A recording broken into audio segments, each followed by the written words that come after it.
Content you don't like or hateful? What do you mean to describe a hateful thing? Yeah, I mean, you know, just content that will solicit a reaction, something that may include something that is slightly racist or slightly sexist, those kinds of things. So you think if something is slightly sexist, it should be banned? No. Can we appreciate that Elon Musk has upped his debate game just a touch here? Actually, I'm going to play this without interrupting. This is the intro video. I should learn to shut my mouth. Hold on. Content you don't like or hateful? What do you mean to describe a hateful thing? Yeah, I mean, you know, just content that will solicit a reaction, something that may include something that is slightly racist or slightly sexist, those kinds of things. So you think if something is slightly sexist, it should be banned? No, is that what you're saying? I'm not saying anything. I'm saying. Well, I'm just curious. I'm trying to understand what you mean by hateful content, and I'm asking for specific examples. And you just said that if something is slightly sexist, that's hateful content. Does that mean that it should be banned? Well, you've asked me whether my feed, whether it's got less listen, or more. I'd say it's got slightly more. That's what I'm asking for examples. Got slightly more. Can you name one example? Just I honestly don't use.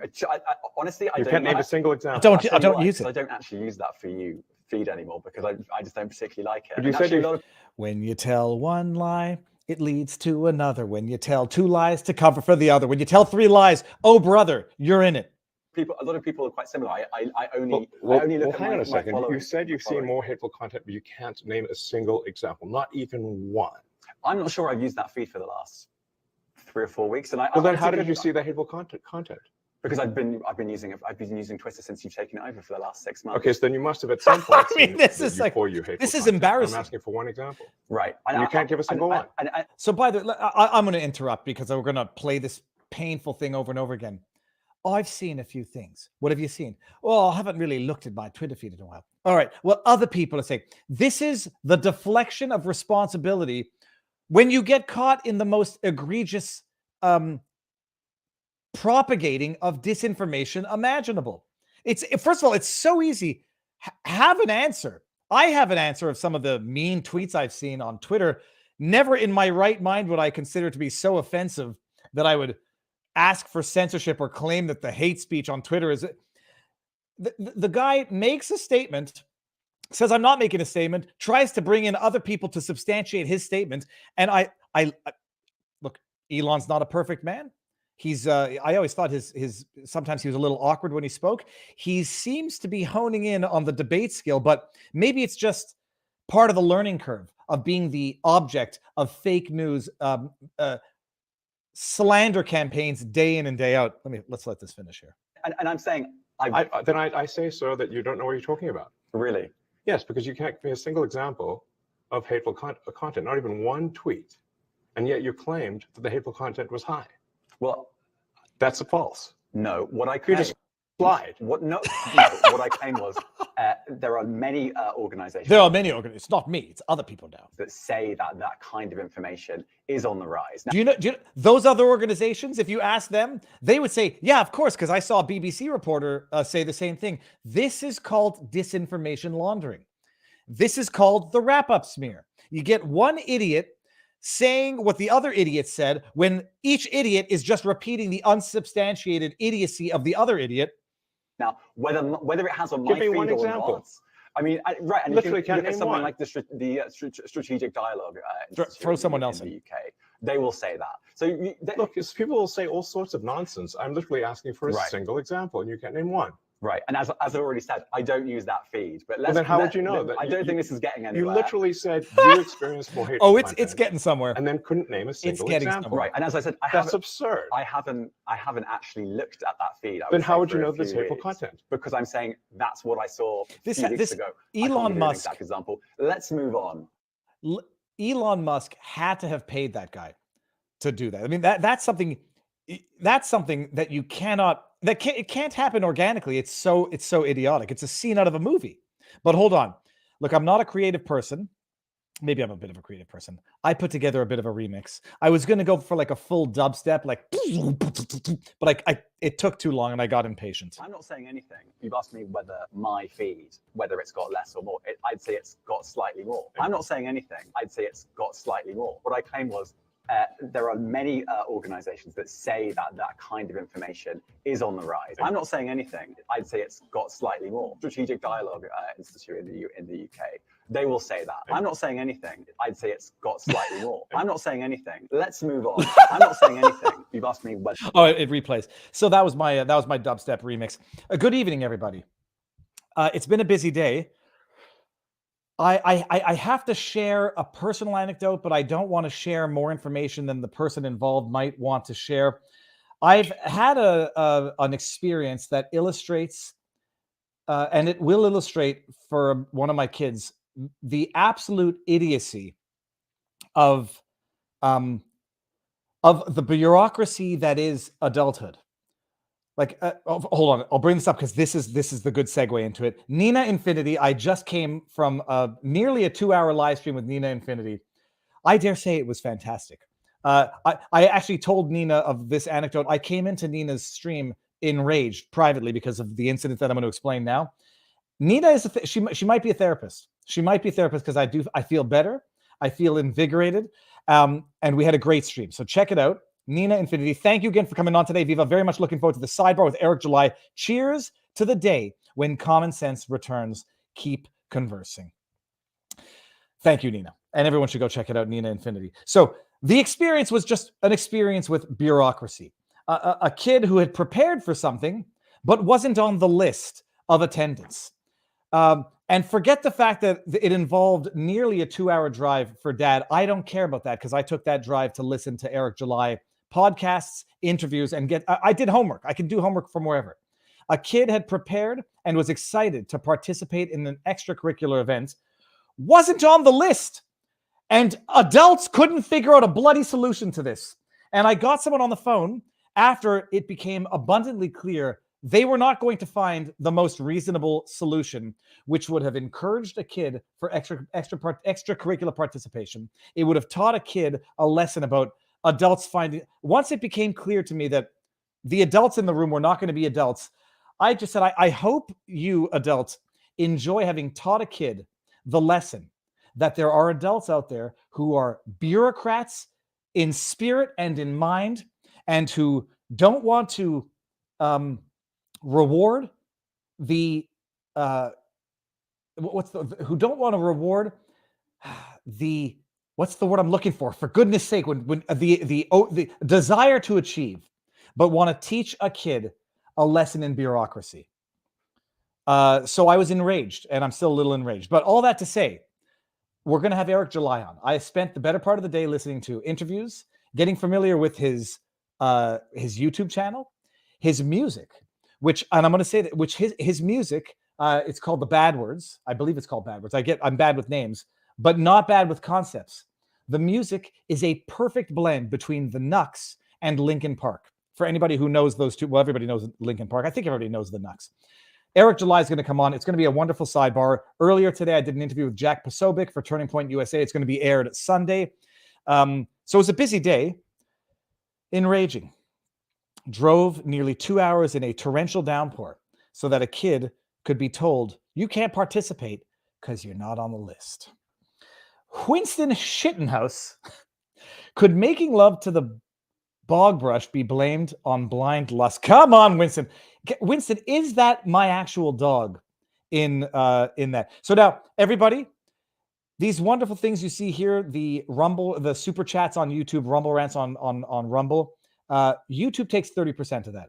So if you don't like that and you want to support the channel, we are, or should be, live streaming on Rumble. Let me refresh and just make sure all is good. All is good. We are. We're on Locals. Let me make sure all is good there. We are. There's a beautiful dog picture in Locals. So we're going to have Eric July on today, and it's going to be fantastic. But Elon Musk destroying BBC. But my goodness, I'll tell you one thing. Elon is dropping the BBC jokes a lot on Twitter. And it's funny seeing a grown adult making these jokes that they go through my head, but it's not my genre of humor. What was I going to say? The standard things I forget to say. No medical advice, no legal advice, no election fortification advice. We're probably going to drop off of YouTube at some point soon to go exclusive to Rumble. because that's what we do. That's how we roll. We support the company that supports free speech, and that is my exclusivity with them as well. And I like it. And Rumble, my goodness, has been making waves. Barnes is in the backdrop. I'm going to bring him in right now. What was I going to say? Rumble has an exclusive live streaming for the primary debates for the GOP. Robert, I'm bringing you in right now. Let's see if we can make sense of this. Sir, how goes the battle? Good. Oh, I think Eric is en route. Okay, cool. Very good. Well, we'll certainly have what to talk about until Eric gets here. Our meet and greet. I have to fly. I texted you, so I am going to have to fly. It seems that my wife has actually got a decent flight. There's no direct flights from Miami or Fort Lauderdale. Oh, there's occasionally there is from Miami to Chattanooga. There may not be any available, but American Airlines has one. Well, anyways, I'm going to get down on Friday, so we'll have to cram pack our historical tour. We have our meet and greet on Saturday. And Robert, I see Eric in the backdrop. Voila. Okay, so I'm going to bring in Eric, and then we're going to get started fast. Okay, we're getting started. Hold on. Eric, I'm going to give you the 3, 2, 1. You ready? 3, 2, thumbs up. Okay, good. Here we go. Eric, I don't like this layout. Hold on. I don't like that layout. I'm going to go on the bottom. So if I bring up a chat, let me see this. Okay, here. Okay, good. Eric. What's up? Sir. Okay, first question first. I was doing some digging today. I'm not sure I know an answer to this question. Is your last name really July? Yes, it is my real name. A lot of people think it's like a pen name, but it's not. It is legitimately my last name. First of all, I did not go to pimp name. I was just thinking maybe it was a stage name. Eric, look, I've gotten into some of your childhood, which we're going to have to get into in detail, but absolutely. Like, the 30,000-foot overview for those who may not know who you are, but I suspect everyone will. 30,000-foot overview before we get into your childhood, which is interesting. Mm-hmm. Well, man, where do I start? Basically, obviously, creative in different avenues, music. A lot of people know me. That was their first introduction to myself. Being a front man of a band called Fire from the Gods, which is still going on right now, and then obviously forming backwards after the fact, and seeing a lot of success in the independent sort of scene there.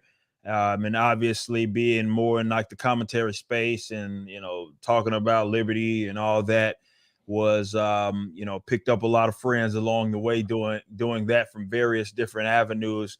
And as of recently, entering into the comic book space as a creative as opposed to just being a commentator, which obviously we knocked it out the park there. Wasn't expecting to see the success that we did. But yeah, man, I'm just a guy that's interested in a lot of different things, and I'm blessed to be in a position to where there's an audience for basically all of my interests. So if I want to make some metal music, I can do that. If I want to play video games, I can do that. And if I want to talk comic books, and I can do that, or liberty, and as it pertains to the political spectrum, I can do that. And like I said, that's a blessed position to be in, because the stuff that we do never becomes mundane because of it. For those that don't know, can you give a brief introduction to the Rippaverse and the recent comic release?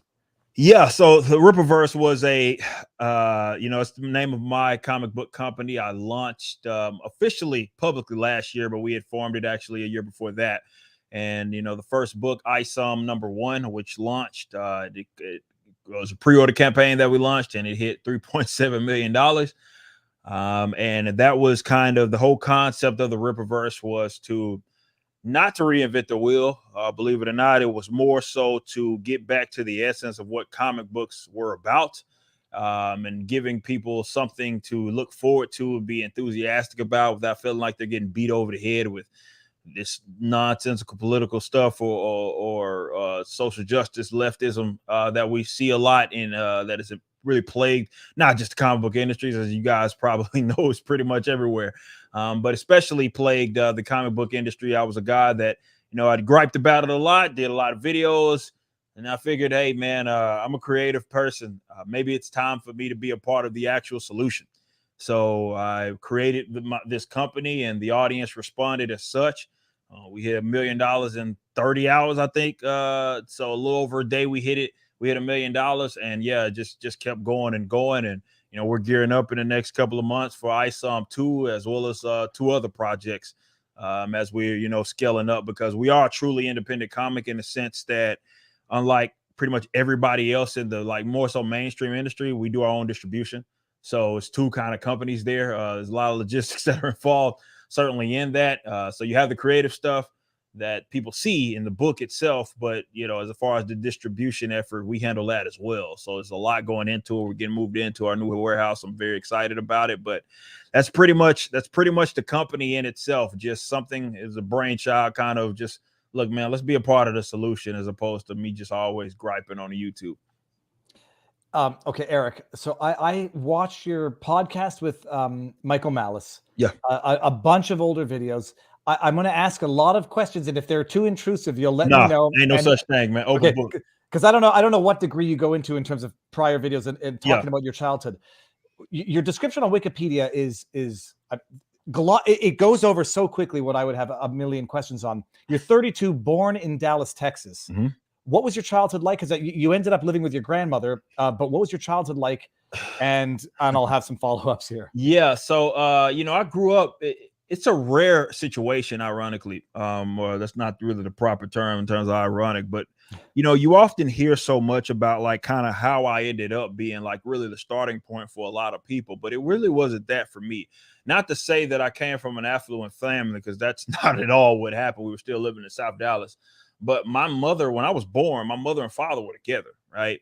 And so I went to a situation where I was in a better, obvious situation, both my parents being around, and then they split when I was young. I would say I had to be maybe 8 or something like that, and it was downhill from there. So much changed, and going from, we did have our own, we were in a house, to being in an apartment off Camp Wisdom in Dallas, and not having that father figure there to kind of tame me, for lack of better terms, led to me kind of being a knucklehead, let's say that, and gotten gangbang and doing all that sort of nonsense. It wasn't like slinging drugs or anything. It was just fighting people for colors, or fighting people because they were from the different sizes of the neighborhood. Just so stupid, just stupid stuff. And it could have certainly went another way for me. And thankfully for me, I guess my ticket out was my legs. I was a track and field athlete, and it kind of hit me going into my senior year that this was something that I could actually use to really better my life. And I got out. I went to University of Memphis out of, not to say I got anything from the collegiate experience, as far as the education stuff, no, but certainly for I learned a lot just being an athlete. I probably learned more being an athlete than I had ever learned in college in terms of the books. But that was my ticket out. But yeah, long story short, banging, doing all knucklehead stuff that kind of, unfortunately, it's a very familiar story for a lot of people born in single parent households. If I can ask, what did your parents do before they got split, or now? Well, so my mother and father, again, it's funny how it just, because they met in college, ironically enough, out in Arkadelphia, Arkansas, where it's a small town, but people that know it, it has 2 big colleges out there, in Ouachita and Henderson State University are both in this small town. Doesn't make any sense, but that's just how it kind of lined up. My mother, I think, with the Henderson, my father was on a track scholarship in Ouachita, and that's how they ended up meeting, because my mother's actually from Arkadelphia. But they end up moving to Dallas with my father from Oak Cliff, just like myself, and it was typical. He worked he was doing I guess technically IT stuff back then. That's not really what people refer to it as back then. We work on computers and all of that, and my mother was an accountant. And my father lost his job, and I remember vividly, man. I was very young, but I remember him coming. He had just wrecked my mother's car, and because he was drunk, right? He was drunk coming back from, I don't know if it was one of my cousin's house or somebody. He wrecked my mother's car, and man, I just remember it going downhill. My mother was fed up, and it wasn't that she wasn't willing to work with him, but once he lost his job, he felt like he was he had to work on computers. So I had a cousin, for example. I think I've told this story maybe a couple of times publicly, not many, but I had a cousin who worked at like Budweiser, I think at the time. Ironically, with all what's going on right now, it was a little different back then. But I worked there, and he was like, "Hey man, I can get you a job today, right? I'll come pick you up. You ain't got a ride. I come pick you up, do all that." And he just refused to do it because he thought he was too good to do like warehouse work and stuff like that. So, because my mother was basically paying for everything, she was like, "I'm out, and I can't afford this, and you're not trying to really work on this relationship in terms of working." So she bounced. And yeah, it was a worse off, obviously, situation for me. We went from that house to like I said, a little apartment off Camp Wisdom in Dallas. And yeah, it was just different. So I came from not an affluent family, but a family that, let's say, a more preferable situation, right? And both parents being around, to then not having that, you know what I mean? Like that, it seemed like it happened so fast when I was young, and just the contrast was so painfully obvious, because when I did need that figure around, he was not. And big shout out to my mother, because at no point in time, I think it's how it helped me grow into the man that I am today, because at no point in time did she presented as if there was something wrong with men. She didn't try to raise me to be obviously on some feminine shit or anything like that. I had uncles, I had all that, which she would try to. That's part of actually why I ended up going to live with my grandmother, while she sent me off there for a little bit, and I was around more of the men on that side of the family when I was living in Arkansas. So she never developed any sort of anti-man sort of approach or anything. And I think that really fitted me right now. Was that rural Arkansas? And what was that like going from Dallas to rural Arkansas? Dude, yeah, that's exactly what it's not actually Arkadelphia, which is technically the city. We were in Joanne, which is right outside of it. And we're talking the country, right? Like my grandmother having her own garden. This is me coming home from school, having to shuck corn and doing stuff like that. That's what we were on. My uncle, who lives my uncle lived right across the street.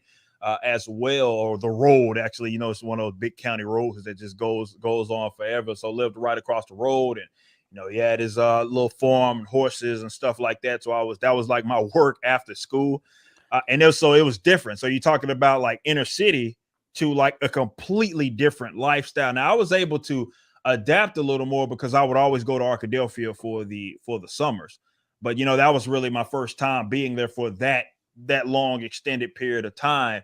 And yeah, it was country, the between all the peas and the shucking the corn and all that stuff. My grandmother had a big pot just waiting on a bucket just waiting on me as soon as I got home. And it was like, yeah, you just got out of school, but I'm gonna need you to shuck that.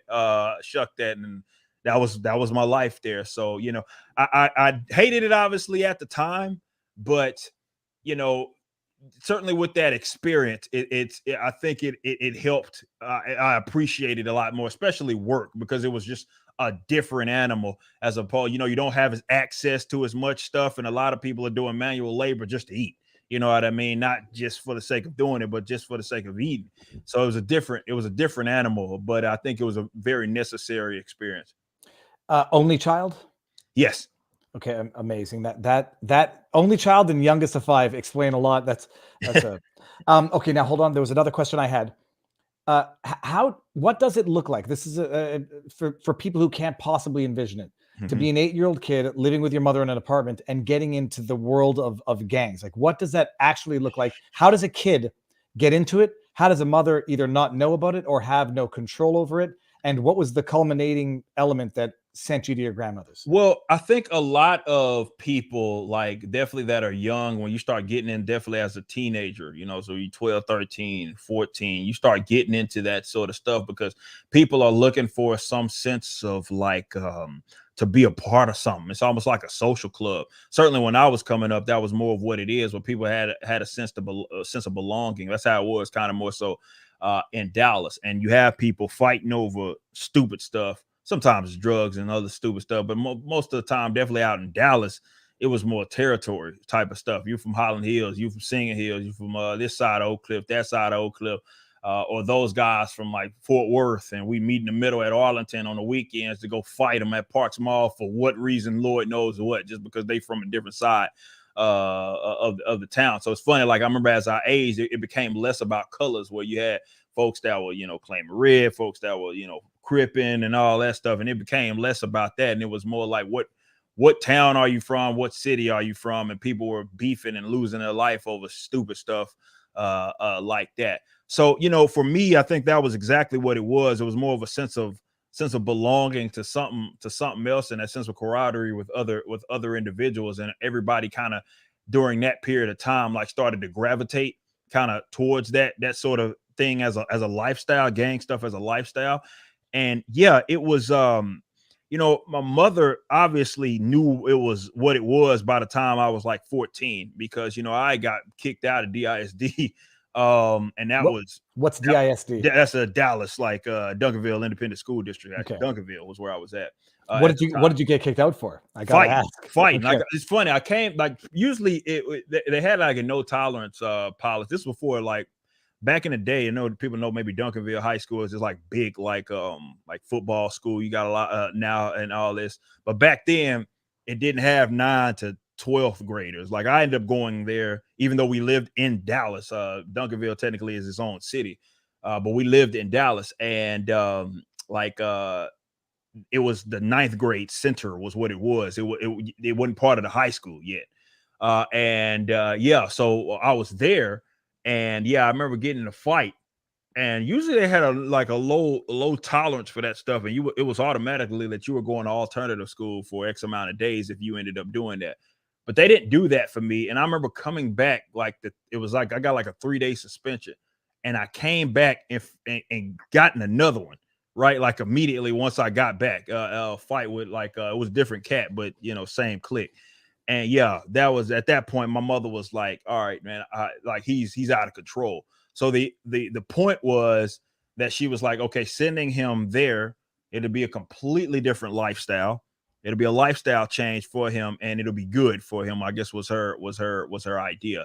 So that was the tipping point. Well, she knew I was obviously involved in stupid stuff, but I think that kind of really brought it home, where I was really getting like trouble with this school thing that she really believed in for me, and I was botching it, right? Like, that was the whole point. Like, she's trying to take me to these better schools and all this stuff, and I was just botching that by getting in stupid fights. So that was kind of what it was, and that was the tipping point for her. And she was like, all right, well, let's see if we can go live with his grandmother and start it's a completely different culture, and let's see what that does for him. Now, what was Memphis like when you were there? Because, you know, I was at Memphis during the governor's school stuff, early 90s and other things going on, so that I've seen sort of the ups and downs and the grind of it. What was it like now the crime is becoming strong again. The police tension with the community is back to all-time highs. What's your recollection? It was getting like that when I was there, you know. And it was funny because obviously coming from South Dallas, it was nothing for me to be a part around that stuff anyway. It was just kind of foreign in the sense that I didn't know any of these people either. So, you know, I remember getting first time leaving off of campus and seeing it actually reminded me of Southern Side Dallas a lot. In that regards, but it was, to your point, that it was still you had crime issues, definitely the Orange Mound and all that stuff. You had all those issues that were, despite of the food being why the food's so damn good, why people getting into it, I don't know, because there's more than enough good food to be eaten in Memphis. But that was what it was, and it was. Again, it reminded me a lot of Dallas in terms of that side of the culture, but I was really glued to the campus because I was an athlete for the most part, and so I guess I didn't experience a lot. We went clubbing and doing stuff like that, and I did experience kind of a lot of that goofiness. But I was thankfully I was out of thinking that I was Billy Badass back then. Because I easily, going from Dallas to Memphis is not better by any means, and that I could have easily gotten even worse trouble if I went down that rabbit hole. But I kicked it by then. Let me ask you the naive Canadian question: when you say when you're 12 to 14 getting involved in gangs, and you said people losing their life over dumb shit, and you mean literally? This is not no. Not just you got people that lose their life in a sense of maybe they go to prison, but no, you have people literally they're dying. There's several folks that I knew certainly growing up that got killed. and again, over what, over the silliest, just nonsensical stuff. And I think that's the big tragedy of it all. And it does hit you, when you definitely at that young age and you find out that guy you went to school with is no longer going to be there because over the weekend he was in the so and so and they end up firing shots, or there was some sort of drive by, or there was some sort of something that happened. And I saw that several times. It was really, I don't want to say humbling, but it did something to me, when I was starting an older teenager, and I had young chick that I grew up with ended up getting killed at a party that I was at, and I was like right there, and it was like, what are we doing? You know what I mean? At that point, it was a guy shooting he wasn't even in the club. Like, we were outside of it. She went across the street, had nothing to do with any other beef that was going on, but that's often how it happens. As Nas called them accident murders, or they're trying to shoot someone else, or they think their Bel Air dude is hanging out the window with an AK, just letting shots ring, and ended up killing her. And I was like right there, and that was kind of crazy to me. But there were several other people that I absolutely knew, personally, banged with or against, for that matter, and them losing their life to, like, when I say nothing, it was nothing. Like, a lot of this stuff isn't, it's drugs and stuff like that with some cases, but a lot of it's not. It's like, hey, this guy is from the other side of town, and because we don't like them, we're gonna meet at this spot at a party that we know some of them are gonna be in. They claim this clique, we claim this clique, and now we're gonna have a shootout. It's nonsensical, and it sounds nonsensical, but that's exactly what it was. When were you introduced? Like, for a lot of people, the canon of cultural, the common canon today is not like Homer's Iliad or whatever it was for generations, centuries past, but is a combination of movies and films and comics and TV series. When were you introduced to that? And I always find like my nephew, massive comics fan. He grew up in the comics books. That is his world. It wasn't as much my world. So when were you introduced to that? When did it become part of your world? What were some of your earliest experiences that brought you into that world? Man, like, I remember being in the comics I was like into it like very young, even though I didn't have a whole lot of we didn't have a whole lot of money, but I got introduced to that by way of my mother. Flash was a character that I fell in love with. I think Wally was the Flash when I was coming up, and I resonated, and I thought it was the coolest thing in the world that there was this character whose power is just to run really fast, right? And me being a sprinter, I'd been fast. I used to destroy these kids at field day, and that was an easy thing for me to kind of click with it. Obviously, as I got older, a lot of that stuff changed, became more like a fan of like characters like Batman and stuff like that had just a little more complexity to them. And to be fair, Wally and Barry do as well. But that was my first introduction. But I always say, like, understanding when I was growing up, we often refer to that era as, in terms of American animation in the comic books, is like the peak era. So I grew up in the 90s, right? So that was Batman, the animated series. That was X-Men, the animated series. That was when all that stuff came out. If you want to throw Spider-Man in that stuff in there, you can. So all of that stuff was dropping, and like when I was, coming home from school or something of that nature. So we had good material to refer to that was also outside of the comics that did it justice. So I would say it was certainly my mother introduced me to the concept of comic books itself. But again, I also happened to be raised in an era where it was just, it was like good material that was on like Fox Kids when you came home and you could turn the TV on, and like I say, X-Men world. Eric, we're going to go over to Rumble exclusively. It changes nothing on our end, but everyone, I'm going to ask this question, and then if you want to know the answer, you're going to have to go over to Rumble, where we're going to carry this interview on. Eric, Wikipedia says you were shot in the. This will be my last question of the childhood. Wikipedia says you were shot in the knee when you came back to Dallas. Yeah. It's so funny. Hold on. Before you answer, we're going to end on YouTube, people. Meet you on Rumble in 3, 2, 1.